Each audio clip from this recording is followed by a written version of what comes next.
This is a stimulus update for Monday, August 17th. Hope you had a great weekend. My weekend was good. I went down to Charleston to deal with some family member medical issues. Everything was good with that. And along with my wife and two daughters, we still had a good time in the process. Before we get into the updates, I want to keep it real with you. There is no stimulus package, no stimulus check yet. Nothing is official. I respect your time and I want to give you that news up front. Just yesterday, Mark Meadows said, which is one of the four stimulus negotiators, he said, and so listen, we've got a lot of people that are hurting out there, and this voting issue is key. If the Democrats feel this is a big issue, and I talked to some more moderate Democrats and a few progressives, if this is a big deal, let's put it with the stimulus check and have it go out to Americans. Let's put it with enhanced unemployment extension. Let's put it with small business reform in terms of PPP and extending that. Let's get that. Will the president sign that? Yes. He will sign that, and I'm certain.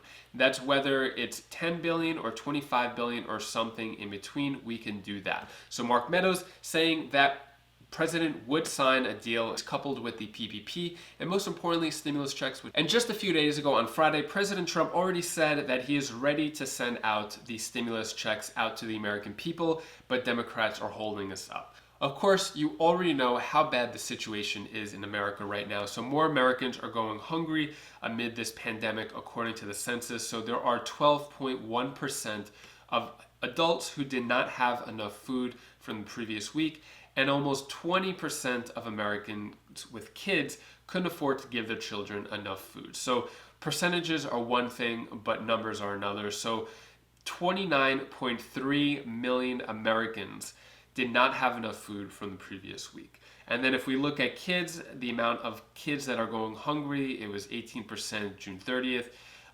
18.6% July 14th, and then a big spike July 21st, 19.7%. And this is just before the unemployment insurance ran out, the $600 per week. So I'm sure the numbers are getting a lot higher. And the article goes more in depth of how food banks around the country are capped out. They have no more food to give out to the American people, and the demand keeps getting higher and higher.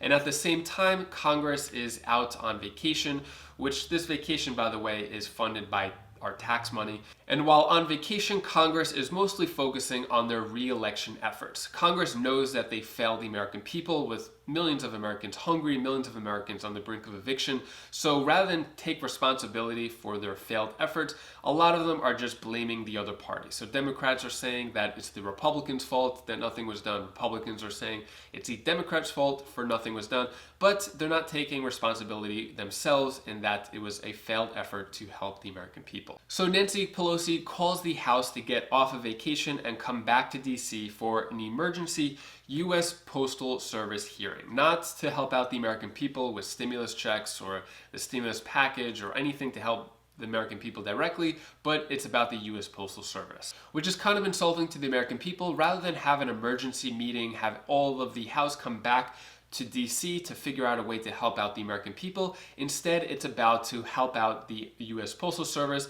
because of re-election. Nancy Pelosi says, alarmingly, the Postmaster General, a Trump mega donor, has acted as an accomplice in the president's campaign to cheat in the election as he launches sweeping new operational changes that degrade delivery standards and delay the mail. Basically what's happening, President Trump is scared of a lot of voting fraud for the election coming up because of the mail-in ballots. Now the Democrats are accusing President Trump for fraud because of delaying the Postal Service, so now they're getting back to DC to vote on it. And many Democrats are putting pressure on Mitch McConnell, saying that the Senate should get back as well. In terms of negotiations, the Democrats wanted $25 billion, and supposedly went down to $10 billion for the U.S. Postal Service. And if you're looking for a free money opportunity, if you sign up through Webull, you could get 2 free stocks. If you want a 3rd free stock, you could sign up through Robinhood. And if you're looking for another free money opportunity, if you sign up through certain bank accounts, you could actually get bank account bonuses. I go over it more in detail in this video over here. It's on my other channel, Wise Sense. So in that video, I talk about how just for opening up a bank account, you could get $500, $700 sometimes just for opening up certain bank accounts. If you want more information, you can click that video right now. If you want more second stimulus check updates, you could click this playlist down over here, and I'll see you in the next video. Take care, be safe. Thank you for watching.